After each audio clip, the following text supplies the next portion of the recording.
கடவுள் அருள் டிவி நேயர்களுக்கு astro KS ஐயங்காரின் பணிவான நமஸ்காரங்கள். வார பலன் 27/5/2024 2/6/2024 வரலும் உண்டான வாரத்திற்கு என்னென்ன பலன்னு மேஷம் முதல் மீனம் வரை உண்டான ராசிகளுக்கு என்ன பலன்னு பார்ப்போம். ரிஷப ராசியில் பார்த்தாலேனால் குரு, சுக்கிரன், புதன், சூரியன் 4 கிரகங்கள் இருக்குது இந்த வாரம். கேது பகவான் ராசிக்கு 6ஆம் இடத்துல, அதாவது காலபுருஷ தத்துவத்தின் 6ஆம் இடம் அப்படின்னு சொல்லக்கூடிய கன்னி ராசியில் கேதுவும், கும்பத்தில் சனி பகவானும், மீனத்தில் ராகுவும் செவ்வாயும் இருக்கா. இந்த வாரத்தில் சந்திர பகவான் பூராட நட்சத்திரம், அதாவது தனுசு ராசி பூராட நட்சத்திரத்திலிருந்து ரேவதி நட்சத்திரம் மீன ராசி வரலும் போறார். இதன் மூலியமாக அதிவேகமாக செல்லக்கூடிய கிரகம் அப்படின்றவர் தனுசு, மகரம், கும்பம், மீனம் இந்த 4 ராசியிலையும் போறார் இந்த வாரம். இந்த வாரத்தில் செவ்வாய் பகவான், அதாவது மீன ராசியில் இருக்கக்கூடிய செவ்வாய் 31/5/2024 அன்னைக்கு மேஷ ராசிக்கு பெயர்றார்.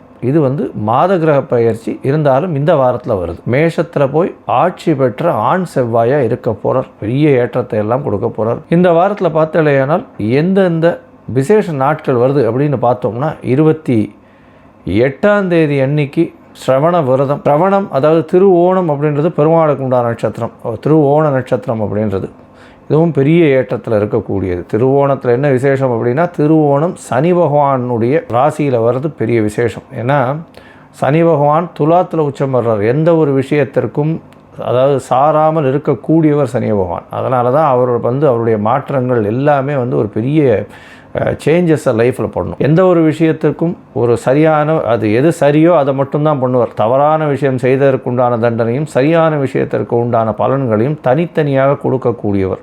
அதையும் இதையும் கம்பைன் பண்ணி இதில் ஒரு 70 மார்க் இருக்குது, அதில் ஒரு 100 மார்க் இருக்குது, 170 மார்க் போட்டுக்கலாமே, என்ன பண்ண முடியாது. போய் மிச்சம் 30 மார்க் போடலாம், 100 மார்க் நன்மை பண்ணியிருக்கார் அப்படின்றதெல்லாம் கிடையாது. 70 மார்க்கு நெகட்டிவ் பண்ணியிருந்தீங்களே ஆனால், அதாவது தவறுகள் செய்திருந்தால் அந்த 70க்கு உண்டான தண்டனையும், 100% நீங்கள் நல்லது செஞ்சுருந்தீங்கன்னா அதற்கு உண்டான புண்ணிய கர்மாவுக்கு உண்டானதையும் செய்யக்கூடியவர் சனி. எந்த ஒரு விஷயத்திலும் வேறுபாடுகள் கொடுக்க மாட்டார். அந்த ராசியில் ஸ்ரவண நட்சத்திரம், திருவோண நட்சத்திரம் வர்றது பெரிய விசேஷம். இந்த வாரம் பார்த்தீங்களேனால் ஸ்ரவண நட்சத்திரம், திருவோணம் 28ஆம் தேதி ஸ்ரவண விரதம் இருப்பார். அதனால் ஸ்ரவண விரதம், அதாவது குழந்தை பிராப்தி இல்லாதவர்கள் ஸ்ரவண விரதம் இருக்கிறதும், கடன் அதிகமாக இருக்கிறவர்கள் ஸ்ரவண விரதம் இருக்கிறது பெரிய விசேஷம். இதன் மூலியமாக அவர்களுக்கு அடுத்த வருஷத்திலேயே இந்த கடன் தீர்றதும் குழந்தை பிராப்தி ஏற்படுறதும் நிச்சயமாக நடக்கும். உடல் உபாதைகளுக்கும் இந்த ஸ்ரவண விரதம் இருப்பாள். அதாவது யாராவது ஒருத்தர் சிக்கா படுத்துருக்கா, இந்த மாதிரியான விஷயங்களும். 28ஆம் தேதி இந்த கத்திரி வெயில் அப்படின்னு சொல்லக்கூடிய அக்னி நட்சத்திரம் முடியறது. அதாவது சாயந்தரம் முடியறது. ப்ராக்டிக்கலி பார்த்தா அடுத்த நாள் கார்த்தால சூரிய உதயத்தும் போது அக்னி நட்சத்திரம் இல்லாமல் இருக்கும். அக்னி நட்சத்திரத்துடைய நட்சத்திரத்தை விட்டு வெளியே வந்துடும். அதாவது பரணி, கிருத்திகை, ரோகிணி 2ஆம் பாதம் வரலும் இருக்கக்கூடிய நட்சத்திரத்தை அக்னி நட்சத்திரம்னு சொல்கிறோம். சூரியன் இருக்கிற நட்சத்திரம், சந்திரன் இருக்கிற நட்சத்திரம் இல்லை, சூரியன் இருக்கிற நட்சத்திரத்தை சொல்கிறோம். இந்த நட்சத்திரம் பிரகாரம் ரோகிணி 2ஆம் பாதத்தை தாண்டர், அதாவது சூரிய பகவான். இதன் மூலியமாக அக்னி நட்சத்திரம் காலகட்டம் முடியறது, அதீதமான வெயில் காலகட்டம் குறையிறது. 2/6/2024 அன்னைக்கு வைஷ்ணவ ஏகாதசி. இந்த வைஷ்ணவ ஏகாதசிக்கும் மிச்ச ஏகாதசிக்கும் என்ன வித்தியாசம்னா, வைஷ்ணவ ஏகாதசின்றது சூரிய உதயத்திலிருந்தே ஏகாதசி இருந்தால் மட்டும்தான் வைஷ்ணவ ஏகாதசின்னு எடுத்துக்கொள்ளப்படும். ஒரு நாழிகையோ, அரை நாழிகையோ, 10 வினாழிகையோ இந்த மாதிரி ஒரு தசமி சேர்ந்து இருந்துட்டேனால் அது வைஷ்ணவ ஏகாதசியாக எடுத்துக்கொள்ளப்படாது. சரி, இந்த வாரம் எந்தெந்த ராசிக்காரர்களுக்கு சந்திராஷ்டமம் அப்படின்னு பார்த்தோம்னா, ரிஷபம், மிதுனம், கடகம், சிம்மம் இந்த 4 ராசிக்காரர்களுக்கு சந்திராஷ்டமம். சந்திராஷ்டமத்தன்னைக்கு புதிய முயற்சி வேண்டாம், வெளியூர் வெளிமாநில பிரயாணம் வேண்டாம்னு சொல்கிறோம். ஒரு வேளை பண்ண வேண்டிய கட்டாயத்தில் இருந்தால் சந்திரனுக்கு உண்டான எளிய பரிகாரம் அப்படின்னு சொல்லக்கூடிய அருகில் இருக்கக்கூடிய கோவிலில் உங்களால் முடிஞ்ச அளவுக்கு பசும்பால் வாங்கி கொடுங்க.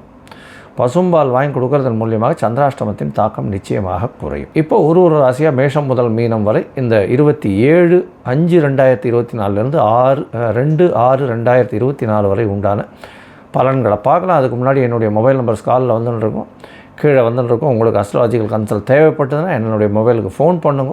இப்பொழுது மேஷம் முதல் மீனம் வரை 27/5/2024 2/6/2024 வரை உண்டான பலன்கள் பார்க்கலாம். மீனம், பூரட்டாதி, உத்திரட்டாதி, ரேவதி இந்த 3 நட்சத்திரம் 9 பாதங்களை கொண்ட ராசி. ராசியின் அதிபதி குரு பகவான் ராசிக்கு 3ஆம் இடத்துல இருக்கு.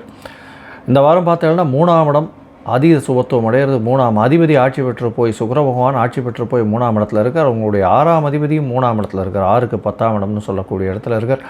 புதிய வேலை கிடைக்கக்கூடிய வாய்ப்புகள் உண்டு. வெளிநாடு போகணுன்னு பார்த்துருந்தீங்கன்னா கண்டிப்பாக வெளிநாடு போகக்கூடிய பாக்கியம் நிச்சயமாக உண்டு. 12ஆம் இடத்தில் இருக்கக்கூடிய சனி பகவான் 7.5 சனி ஆரம்பித்தாச்சு. தேவையற்ற செலவுகள் கொஞ்சம் அதிகமாக இருக்கக்கூடிய காலகட்டமாக அமையும். உங்களுடைய ராசியில் ராகு பகவானும் செவ்வாய் பகவானும் இருக்கக்கூடிய காலகட்டம். அதனால் வேகம் கொஞ்சம் அதிகமாகவே இருக்கும். எல்லா விஷயத்தையும் நீங்கள் வெற்றிகரமாக முடிக்கக்கூடிய வாய்ப்புகள் நிச்சயமாக உண்டு. எதிராளிகளை நம்ப வேண்டாம், எதிர்பாலினத்தவரை நம்ப வேண்டாம். நண்பர்களோடு கொஞ்சம் ஜாகிரதையாக பழகிறது நல்லது. சப்தமத்தில் கேது பகவான் இருக்கிறதுனால நண்பர்கள் மூலியமாக நல்ல ஒரு பெரிய ஏற்றம் கிடைக்கக்கூடிய காலகட்டம் இல்லை. பார்ட்னர்ஷிப் பிஸ்னஸில் ஓரளவு நல்ல ஒரு ஏற்றம் இருக்கக்கூடிய காலகட்டமாக இருக்கும். ஏன்னா உங்களுடைய ராசியின் அதிபதியை பார்க்குறது பெரிய விசேஷம். உங்களுடைய ராசியிலேயே செவ்வாய் பகவான் இருக்கிறதுனால தன ஸ்தான அதிபதி உங்களுடைய ராசியில் இருக்கிறதுனால தொட்ட இடமெல்லாம் உங்களுக்கு பணம் வந்து சேரக்கூடிய வாய்ப்புகள் நிச்சயமாக உண்டு. 31/5/2024 அன்றைக்கி ராசிக்கு 2ஆம் இடத்துக்கு செவ்வாய் பகவான் போகிறார். அவருடைய வீட்டுக்கே ஆட்சி பெற்ற செவ்வாய் பகவான் தனஸ்தான அதிபதி தனஸ்தானத்தில் போய் இருக்கிறது பெரிய விசேஷம். ரியல் எஸ்டேட் மூலியமாக பெரிய ஏற்றம் கிடைக்கக்கூடிய வாய்ப்புகள் உண்டு. பண வரவிற்கு பஞ்சம் இருக்காது. தொழிலில் பெரிய ஏற்றம் இருக்கக்கூடிய காலகட்டம். ஏன்னா உங்களுடைய ராசிக்கு 10ஆம் அதிபதின்றவர் 3ஆம் இடத்துல இருக்கார். முயற்சி ஸ்தான அதிபதி முயற்சி ஸ்தானத்திலே போய் இருக்கிறது பெரிய விசேஷம். இந்த வாரம் பார்த்தாலேயானால் உங்களுடைய ராசிக்கு 5ஆம் அதிபதினு சொல்லக்கூடிய சந்திர பகவான் ராசிக்கு 10ஆம் இடத்துல இந்த வாரத்தை ஆரம்பிக்கிறார். 27/5/2024 2/6/2024 வரலும் உண்டான வாரத்தில் சந்திர பகவான் உங்களுடைய ராசிக்கு 10ஆம் இடத்துல இந்த வாரத்தை ஆரம்பிக்கிறார். சாயந்தரம் ஒரு 4:45 மணி வரலும் அங்கே இருக்கார் 27ஆம் தேதி அன்றைக்கி.